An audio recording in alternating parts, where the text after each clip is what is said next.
Entonces vamos a ir pero más para lo micro, ¿no? Vamos a dar una definición de lo que es el síndrome pleuropulmonar, que sabemos que un síndrome, como ya vieron en semiología, es un conjunto de signos y síntomas. Y cuando hablamos de pleuropulmonar, quiere decir que se encuentra tanto en la pleura como en el pulmón. Sabemos que la pleura es una membrana que recubre nuestro pulmón. Hay una pleura parietal, visceral y una pulmón propiamente dicho, que sería el parénquima, ¿no? Entonces, como dijimos, el síndrome pleuropulmonar va a ser un conjunto de signos y síntomas clínicos que afectan a la estructura pleuropulmonar, que manifiesta un estado de solidificación, aumento de la densidad del parénquima y que resulta de procesos patológicos que ocasionan cambios en el contenido anular, normalmente lleno de aire, y que cambia por exudado, orina o algún elemento ajeno a la composición normal de origen infeccioso, químico o nodular. En resumen, el síndrome pleuropulmonar es más bien la manifestación, o sea, es un conjunto de signos y síntomas que por X o Y, que puede ser por un proceso infeccioso, químico, lo que antes estaba contenido en los alveolos, que normalmente es aire, ahora va a estar contenido con algo sólido o semilíquido, que puede ser un exudado, como, no sé, el moco, la fibrina, incluso por neoplasia o moras. Entonces, en las bases anatomofisiológicas o anatomofisiológicas nos va a importar, o vamos a ir recordando, las estructuras de lo que era el sistema aéreo, que comenzamos siempre con la cavidad nasal, que estaría en la nariz, más específicamente las narinas, ¿no? Porque dentro de estas estaban las vibrisas, que eran los pelitos que nos ayudaban a filtrar, a atrapar estas bacterias. Igual estaban los cornetes que nos ayudaban a filtrar, humidificar, todo esto, ¿no? Luego iba por lo que era la faringe, específicamente la nasofaringe, luego la orofaringe, luego iba ya después por la laringe, que hacía la división entre la parte digestiva, que sería el esófago, y atrás la laringe, ¿no? Nos encontramos con la epiglotis, y que la epiglotis obviamente no deja que pase el alimento y no genera broncoaspiración.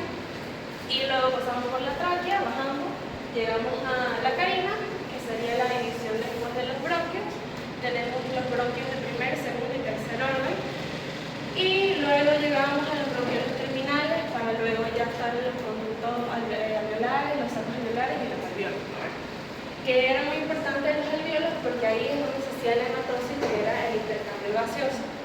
Obviamente van a haber características de los alveolos o de la membrana alveolar para que se haga este intercambio, como su superficie, el grosor, si tiene un capilar cerca para que se haga el intercambio.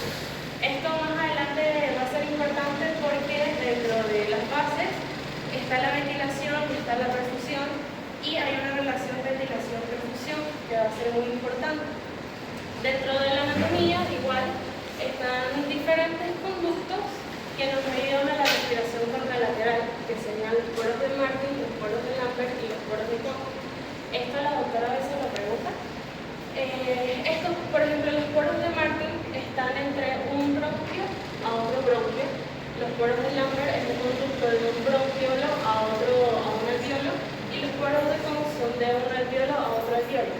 ¿Por qué es importante la respiración contralateral? Porque imagínense que en este alveolo esté obstruido y no pueda generarse la hematosis, entonces se puede como que derivar el aire que llega acá al otro alveolo. O si está aquí bloqueado, puede irse por los poros de Lambert o incluso por los poros de Martin. Entonces la respiración contralateral nos va a ayudar a una adaptación.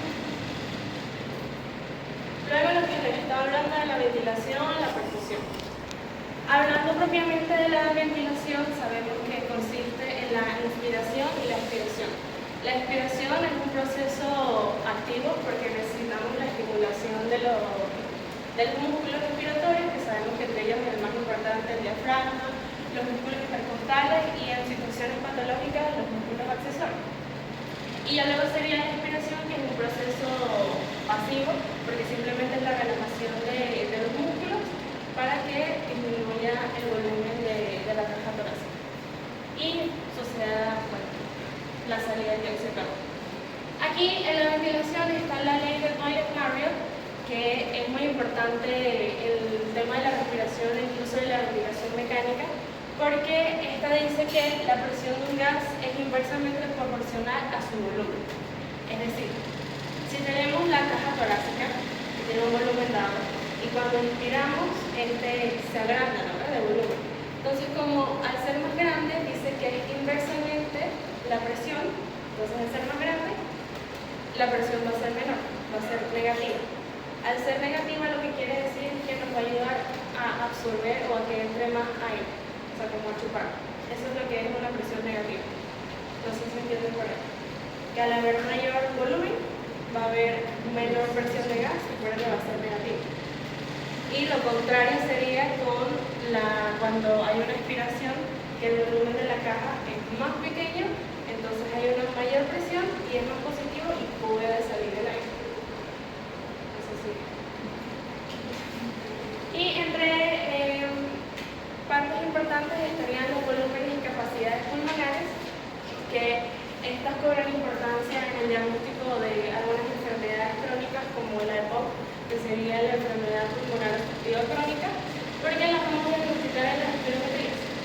Los volúmenes serían, primero, el volumen corriente, que es el que vemos en celeste, que el volumen corriente sería simplemente la respiración normal que hacemos, o sea, la inspiración y la expiración que hacemos. A veces, algunos autores dicen que es de 0.5 litros, otros dicen que es de 0.6, lo que equivale a 500 o 600 mililitros. El volumen de reserva inspiratoria sería la inspiración máxima que podemos hacer en una respiración normal. O sea, es como la respiración adicional que le podemos agregar al volumen corriente. Entonces, esta sería de 3 litros o 300 mililitros, por así decirlo. El volumen de reserva expiratorio sería lo contrario. Sería el volumen o la aspiración que podemos hacer en una respiración normal. O es el volumen que queda en la respiración normal. Esta sería de 1 litro. Hay algunos autores que dicen que es de 1.1 o de 1100 mililitros. Y por último sería el volumen residual, que el volumen residual ya sería una expiración forzada y sería el volumen que queda en este pulmón después de una expiración forzada. Y como ven, sería como de 1.2 litros o hay algunos autores que dicen que es de 1.3. Luego de esto estarían las capacidades, que simplemente es la suma de cada una de estos volúmenes. Tenemos la capacidad inspiratoria, que sería la cantidad máxima o la capacidad máxima que puede el pulmón de inspirar, que sería la unión o la suma del volumen de reserva inspiratoria con el volumen corriente. Entonces sería de unos 3.5 litros o 3.500 mililitros. La capacidad residual funcional sería lo máximo que puede el pulmón expirar, por así decirlo. Y de igual manera va a ser el volumen de reserva expiratoria más el volumen residual. Entonces serían como unos 2.2 litros o 2.200 mililitros. La capacidad vital sería la suma entre el volumen de reserva inspiratorio, el volumen corriente y el volumen de reserva expiratorio. Es decir, es la cantidad máxima que puede inspirar y expirar en una sola respiración. Y esto nos daría entonces 3 más 1 sería 4.5 litros, ahí proponemos 3, o 4.500 mililitros. Y la capacidad pulmonar total, pues es la capacidad total que tiene un pulmón de ejercer todas estas funciones, y sería la suma de los 4, ¿no?, que sería 3 más 1, 4.2 más 5, sería 5.7 litros en total. Y luego estaría la perfusión por el otro lado. Es muy importante la perfusión porque puede ser que el pulmón esté bien ventilado, pero si no está bien irrigado o bien perfundido, de nada sirve que llegue el oxígeno a mi alveolo, porque no vamos a poder hacer la hematosis, porque no va a poder haber esta difusión de gases. Entonces, la perfusión sería eso. La cuestión está en que el pulmón tiene diferentes zonas. Tiene una zona 1, zona 2 y zona 3, que bueno, va de superior, medio e inferior. ¿Y qué es lo que pasa? Aquí es donde se da la relación ventilación-perfusión, que lo normal sería que esta relación sea igual a 1. Que quiere decir siendo perfundido de igual manera. Pero algo pasa en la zona 1, que sería la zona superior, que la relación es mayor a 1. Y lo que les quiere decir es que en esta zona, en el ápex del pulmón, el pulmón está más ventilado que perfundido. Esto pasa por la gravedad porque obviamente es más difícil subir la sangre y va a haber, no es que haya más oxígeno y menos sangre, sino que es más difícil, hay la misma cantidad de oxígeno, pero es más difícil que suba la sangre para que sirva. Entonces ahí ya vamos teniendo un problema para que se oxigene toda la sangre. En la zona 2 es normal, la relación es igual a 1, porque, bueno, están a nivel basal. Y luego está la zona 3, que es la parte más inferior, que la relación es menor a 1. Y esto quiere decir que en esta parte el pulmón está más perfundido que ventilado. Y es lo mismo que pasa arriba, no es que haya menos oxígeno en esta parte, sino que aquí hay tanta irrigación que el oxígeno que hay no abastece la sangre que hay. Y como vemos, tenemos dos zonas que nos van a generar un problema de oxigenación, y aquí es donde ocurre el shock pulmonar, que en condiciones normales, una pequeña parte de la sangre que llega a la aurícula izquierda, después de haber atravesado el pulmón, no va a estar totalmente saturada, y eso es normal, ocurre. Ahora, hablando de los síndromes pulmonares, son 4. Al principio les estaba hablando de los síndromes pleuropulmonares, y obviamente se dividen en 2. Yo les voy a hablar sobre los pulmonares, solamente les menciono los pleurales para que lo sepan, pero la doctora no les va a preguntar. Los síndromes pulmonares está la condensación, que es la más importante, de las que van a ver, la telectasia, la rarefacción y el cavitario. Eso es un resumen para que vayan viendo las cosas específicas. La condensación, que es la que la doctora quiere. La condensación está caracterizada por cambios de contenido alveolar, donde se sustituye el aire que normalmente se encuentra por exudados debido a algunos elementos extraños. Es decir, estos alvéolos que antes estaban llenos de aire, ahora pueden estar llenos de moco, pueden estar llenos de tumor o lo que sea. La cuestión está en que ya no hay aire y ahora hay algo que está dentro de los alvéolos que no debería. Esto es resultado de un proceso inflamatorio iniciado por el organismo para eliminar, tabicar o diluir al agente agresor. Esto es lo que pasa clásicamente en la neumonía. ¿Qué es lo que pasa en la neumonía? Que como vieron, la neumonía es una infección. Entonces en la neumonía los macrófagos van a aparecer, van a detectar que está sucediendo algo extraño en el cuerpo y van a empezar a sintetizar sustancias. Entre esas sustancias, ellos van a sintetizar el factor quimiotáctico. Como saben, en este factor quimiotáctico, ellos lo que quieren es atraer a los neutrófilos.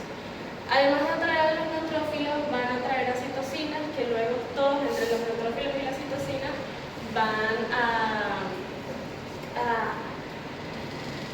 segregar otras células proinflamatorias que serían los polimorfonucleares. Como saben, los polimorfonucleares pueden amplificar esta respuesta inmunológica, pueden generar dolor, pueden generar exudados, trasudados, para mantener o contener la infección solamente en el alvéolo y que no se disperse, ¿no? Eso en el caso de la neumonía. En el caso, por ejemplo, de tumores como la neoplasia, va a ser algo más simple porque simplemente se va a crecer como racalla. Pueden haber sucesos como hemorragias, como trombosis, que igual se van a contener en los alvéolos y no van a dejar que haya hematosis, y igual traumas penetrantes o contusiones. El tema es que ya no va a haber aire en los alvéolos, sino que lo va a ocupar otra sustancia. Algo muy importante es la semiología en el síndrome de condensación. No sé si ya avanzaron todas en semiología. Entonces, sabemos que en la infección nos importa la parte del tórax al verlas, primero si es simétrica, si tiene alguna lesión. En el caso de las partes respiratorias nos va a importar la simetría que tenga y el movimiento que tenga este tórax.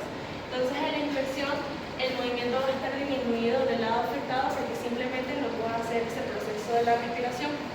En la palpación Como sabemos, podemos hacer los fremitos vocales, que el paciente repita 33, 33, 33 para escuchar las vibraciones, y estas vibraciones van a estar aumentadas. Esto tiene su explicación porque en la condensación, como se cambió aire por un material más denso o más sólido, se dice que el sonido se transmite mejor por estos materiales sólidos y densos que por el aire. Entonces, como aquí este material está sólido o denso, se va a transmitir más fácil las vibraciones con los sonidos, y por eso es que en la evaluación hay este hallazgo.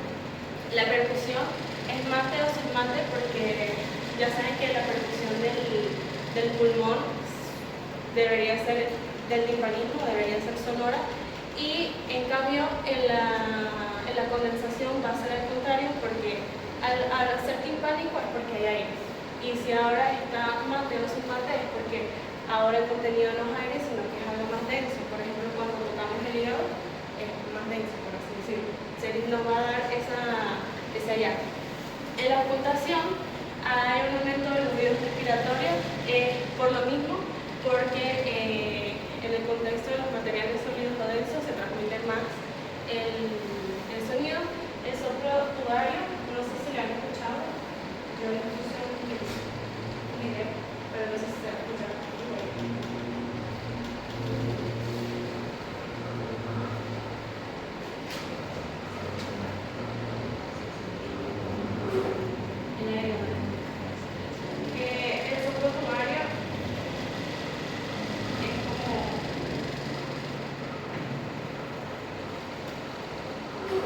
El soplo tubario es literalmente, como dice su nombre, que si fuera como un soplo que a través de un tubo, o por ejemplo cuando soplan una bombilla, da como esa sensación, y se pueden escuchar igual entre esas como sibilancias, como si fuera, no sé si han escuchado, porque no sé si han visto semiología de eso, pero así.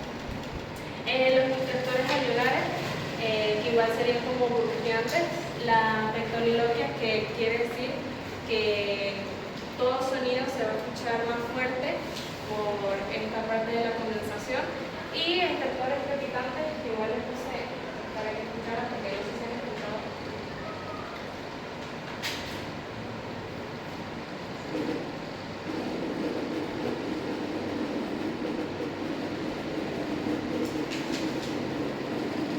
Bueno, se escucha terrible, pero es como si fueran burbujitas así como rozando. No sé si me escuchan, porque se escucha mucho. Pero se escucha así como ruido, como... Ya. Luego de la condensación, no sé si tienen alguna duda de condensación. ¿Todo bien? Ya. Tenemos la atelectasia, que la atelectasia es causada por obstrucción bronquial. El aire que queda en las alvéolas es absorbido por la sangre circulante, causando colapso alveolar. ¿Qué quiere decir? Que, como dice, hay una obstrucción en los bronquios, y el aire que estaba después de esta obstrucción va a ser absorbido por la sangre, va a ser la hematosis, pero luego de esto ya no va a poder ingresar más aire, ¿no? Porque está obstruido. Entonces, al no poder ingresar aire, no se va a poder hacer la hematosis, el alveolo va a perder su función principal y se va a colapsar. ¿Qué quiere decir que colapsa? Que disminuye de tamaño. Ahí va. Se me olvidó decirles en la radiografía. En la condensación, esta es una radiografía de neumonía. Están pasando imágenes, ¿no? Sí, ya. Esta sería una neumonía lobar, porque es focalizada. Va a dar un aspecto de radiopacidad, como vemos. Va a poder dar un aspecto algodonado, y algunas veces puede dar lo que es el broncodrama aéreo, que aquí no puedo hacerle zoom a la imagen, pero el broncodrama aéreo sería como estos bronquios que se ven conducto negro o radiolúcido en todo esto que está radioactivo. Y eso sería. Ya, acá, de nuevo, teníamos que hay un colapso alveolar, porque ya no puede hacer la hematosis, entonces disminuye su tamaño, y como sabemos, el alveolo es la unidad funcional, ¿no?, del pulmón. Entonces, al colapsarse, al disminuirse, también va a hacer que el pulmón disminuya de tamaño, porque ya no está trabajando. Entonces el cuerpo tiene maneras de adaptarse donde hace que el otro pulmón que está sano se infle mucho más para poder compensar que el otro no está trabajando. Entonces, al suceder esto, van a suceder varias cosas.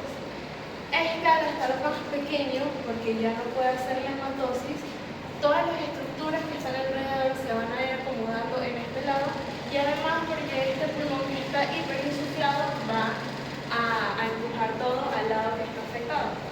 Entonces, el mediastino, el ilio, todo se va a ir pasando al lado afectado. Después más adelante vamos a ver que hay diferentes tipos de atelectasia. Esta sería la atelectasia por obstrucción, que es la más frecuente, entonces es lo que vamos a ver mayormente. En la inspección vamos a ver una disminución del movimiento del lado afectado, obviamente porque el pulmón primero está más pequeño y no está pudiendo tampoco hacer la respiración como se debe. Hay una disminución del volumen, entonces vamos a tener un tórax que es asimétrico, vamos a ver un lado más grande que el otro. En la palpación va a haber una disminución de las vibraciones vocales o ausencia, y va a haber una disminución de la amflexión y amplexación. ¿Qué quiere decir esto? La amflexión es la expansividad que tiene el tórax anteroposteriormente, entonces ya no va a ser tan expansible, y la amplexación va a ser la expansividad que tiene el tórax, pero en la parte superior y en la parte inferior. La percusión va a ser mate, porque están los órganos ahí todos metidos. Y la ocultación, hay ausencia de ruido respiratorio simplemente porque no se da el intercambio. Siempre se me olvida la radiografía. En los hallazgos radiológicos, en la atelectasia van a haber algunos chismosos, por así decirlo, que estaría, por ejemplo, la tráquea, que es como dije que todo se desplazaba al lado afectado. La tráquea va a ser uno como de los chismosos que nos va a decir o que nos va a dar un signo radiológico de lo que es la atelectasia. Entonces la tráquea va a estar al lado afectado. De igual manera podemos ver que ahí el diafragma, el diafragma que está más hacia arriba.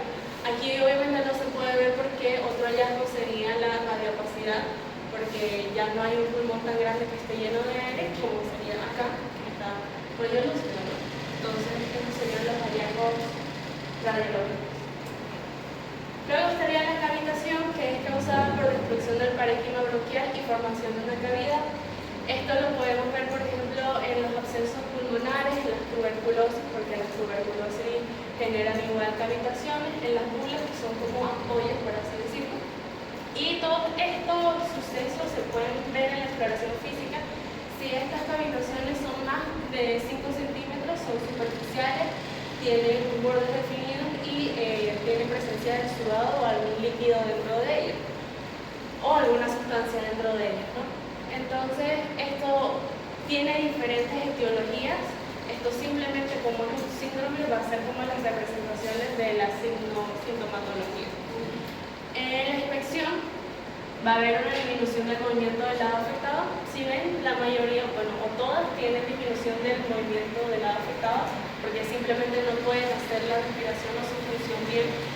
En la palpación igual hay una disminución de la amflexión y amplexación, pero hay un aumento del frenito vocal, que era que estábamos hablando, porque en el pulmón vamos a tener zonas que tienen contenido semisólido y semilíquido, ¿no? Entonces nos va a ayudar a que se transmita mejor el sonido. En la percusión igual va a ser mate o submate por el mismo proceso, porque vamos a tener estas cavitaciones que ya no son aire. Y en la ocultación va a haber el soplo cavitario, que es el anfórico. No conseguí el video de eso, pero el soplo cavitario es como si estuvieran soplando en una botella de manera horizontal, que hace sonido. Y ya. Aquí se puede ver lo que sería como una cavidad o un absceso, no sabemos. Hay que hacer una diferencia entre lo que es un absceso y una bula, porque el absceso, su pared o la membrana que la recubre es mayor de 3 milímetros, entonces es mucho más gruesa, ¿no?, que el de una bula. Y aquí se puede ver, dependiendo de cómo sea el contenido de esta cavidad, vamos a ver si es más radiolúcido o si es más grisáceo. Eso ya depende de que sea. Luego sería la rarefacción, que la rarefacción es causada por distensión permanente de los alvéolos con atrapamiento de aire y ruptura de las paredes alveolares.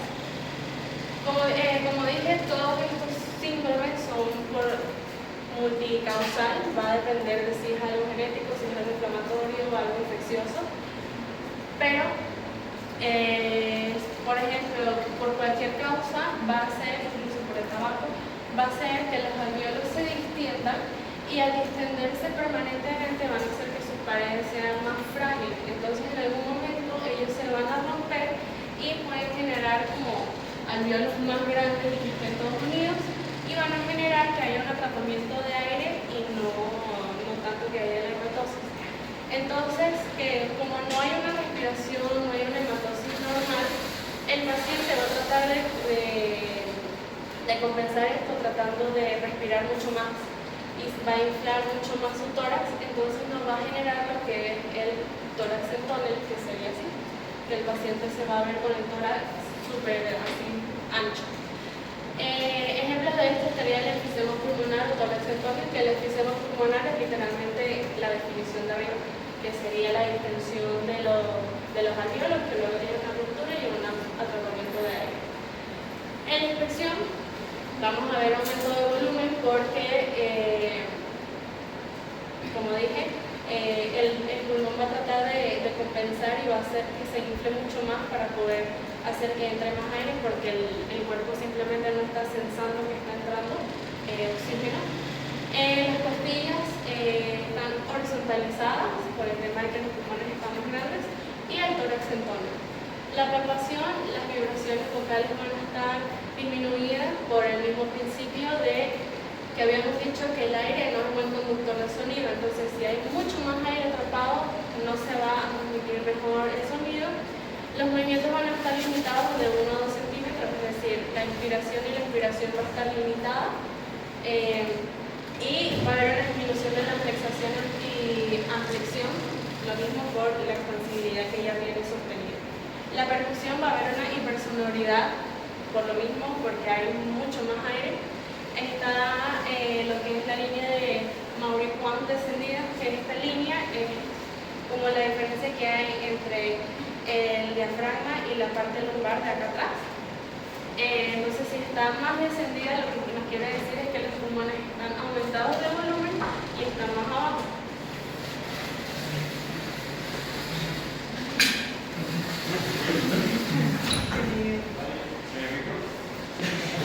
Y en la ocultación va a haber disminución de los ruidos respiratorios, disminución de las vibraciones vocales, por lo mismo, porque el aire no es buen conductor de los sonidos y se pueden escuchar roncos, que los roncos literalmente son ronquidos, se escuchan ronquidos cuando escuchan los pulmones y esto se puede deber por el atrapamiento de aire. Ahora, pasando a las patologías que a la doctora le importa que vean, la neumonía. Ya les había hablado un poco sobre esto. Sabemos que la neumonía forma parte de lo que son los síndromes pulmonares, pero de condensación. Entonces ya habíamos dicho que la neumonía es una infección del pulmón que ocasiona inflamación y daño al tejido pulmonar.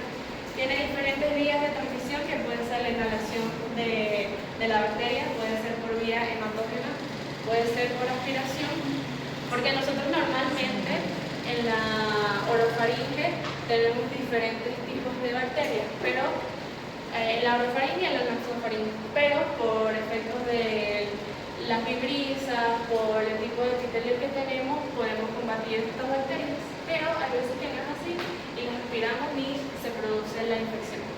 Puede ser inoculación por las vacunas que hay, o por contigüidad, porque hay veces que ya tenemos la infección en una parte del pulmón y había otra que no y la empezamos a infectar. También puede ser causada por radioterapia, alergia o irritación por las sustancias inhaladas. Ahora, en la fisiopatología es más de lo mismo, porque al principio ya hemos hablado de que teníamos todo nuestro tracto respiratorio, que el principal mecanismo que teníamos, o la primera línea de defensa que teníamos, comenzaba en la nariz. Entonces los cornetes y brisas, como dijimos, nos van a ayudar a combatir o a hacer una barrera para que no pase esta bacteria, ¿no? El epitelio traqueobronquial, porque el epitelio que tenemos en el sistema respiratorio es un epitelio cilíndrico pseudostratificado con células caliciformes. Lo que nos quiere decir que los cilios nos van a ayudar a que a barrer lo que son las bacterias, y las células caliciformes producen moco, y este moco obviamente va a atrapar la bacteria y va a hacer que la bote, ¿no? Y el mecanismo de la tos, porque como saben la mayoría de los signos que vieron, la mayoría de los signos son mecanismos de defensa, ¿no? Entonces la tos nos va a ayudar a que saquemos la bacteria. Pero hay veces que la bacteria es tan buenísima que combate todas estas barreras y llega al alveolo, ¿no? Y si recordamos, el alveolo tiene diferentes células. Tenemos al neumocito tipo 1, que es el que conforma la pared del alveolo, el neumocito tipo 2, que es el que nos va a dar el surfactante o esta sustancia tensoactiva para que el alveolo no se colapse, y el neumocito tipo 3, que en este caso va a ser más importante en la fisiopatología de la neumonía, porque el neumocito tipo 3 es el macrófago del alveolo. Entonces él es el que se va a hacer cargo de combatir estas bacterias, ¿no? Entonces, en primera instancia está la bacteria en el alveolo, el neumocito tipo 3, que el macrófago va a tratar de combatirlo a través de la secreción de interleucinas 1, factores de necrosis tumoral, que ellos nos van a dar una inflamación en primera instancia.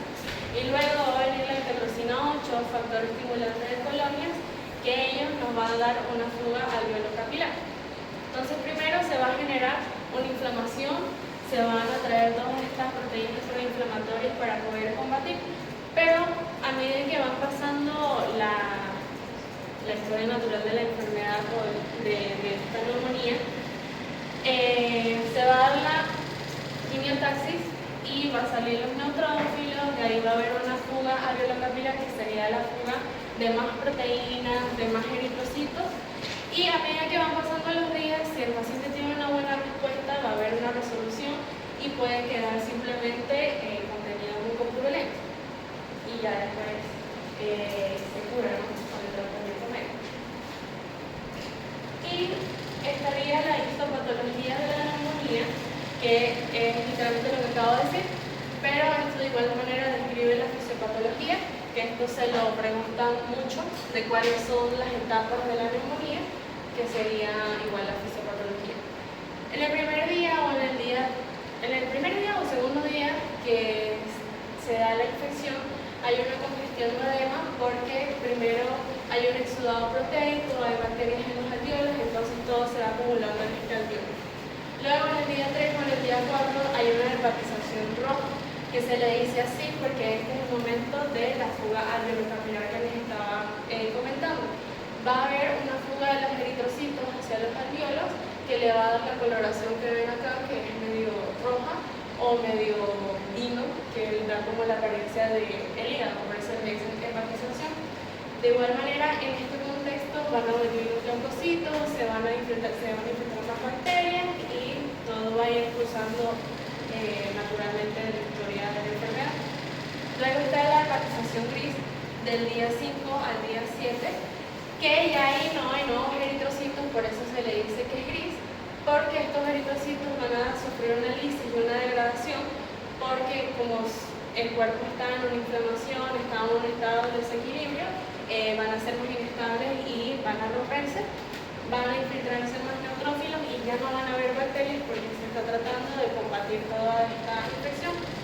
Y ya luego viene la resolución, que aquí solamente hay macrófagos y se eliminan los restos de todo lo que había antes de los neutrófilos, de la bacteria y la fibrina, y aquí es donde se da la inflamación, donde ya el paciente se recupera. Esto sucede más o menos del día 8 hasta la semana 4. Ahora, tenemos diferentes tipos de neumonía, que es la bronconeumonía, que la bronconeumonía sería una solidificación parchada que vemos. Hay diferentes focos neumónicos en el pulmón, entonces vemos que aquí tenemos uno, aquí tenemos otro, entonces no es como por ejemplo la neumonía lobular o lobar, que solamente afecta un segmento o un lóbulo del pulmón. Luego tenemos la neumonía adquirida en la comunidad, que es la que viene a nosotros emergencia, que se dan más que todo por Streptococcus pneumoniae, que este es el patógeno característico de la neumonía. Se puede dar por Staphylococcus aureus, por Pseudomonas aeruginosa o por Klebsiella pneumoniae. Entre los virus igual está el virus de la gripe A y B, virus sincitial respiratorio y el virus. Hay neumonía vinculados con la atención de salud. Esto es una nueva clasificación de la neumonía porque se puede adquirir neumonía simplemente por ir al hospital, por hacer, por ejemplo, consultas como la hemodiálisis, que duran como de 2 a 3 horas, entonces podemos contraer la enfermedad. Se puede hacer por quimioterapias, porque de igual manera estos pacientes se quedan mucho tiempo esperando, o simplemente por un cuidado de una herida, porque sabemos que acá nos hacen esperar mucho en los centros de salud o en cualquier hospital, entonces estamos más propensos a adquirir esta bacteria. Luego estaría la neumonía por ventilación mecánica, o estas van de la mano entre la neumonía intrahospitalaria o nosocomial, porque en la neumonía por ventilación mecánica sabemos que tenemos al paciente con el tubo, tenemos al paciente con una traqueostomía, entonces ya no van a ver estas barreras de defensa que habíamos hablado al principio, ya no van a ver las vibrisas, ya no van a ver los cilios, entonces va a cambiar toda la mecánica. Y además, siempre en las ventilaciones o los tubos se pueden generar biofilms o películas de estas bacterias, entonces somos más propensos a contraer. Igual los patógenos serían el Streptococcus pneumoniae, el Staphylococcus aureus y el Haemophilus influenzae. La neumonía intrahospitalaria o nosocomial es la que se da 2 días después de haber internado al paciente o 48 horas después de internar al paciente.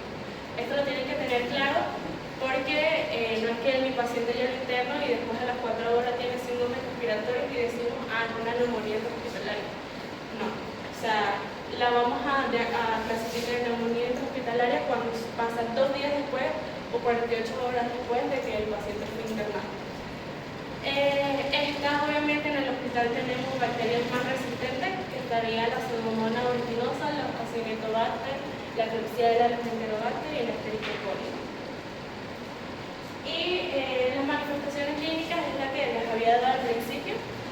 La infección es lo mismo, la movilidad del emisor va a estar afectado o disminuido, en la palpación igual va a haber una hipomovilidad, las vibraciones vocales están aumentadas porque en las condensaciones se puede transmitir mejor el sonido, la percusión, la sonoridad va a estar disminuida de igual manera por estas condensaciones porque ya no hay aire, ya no va a haber timpanismo.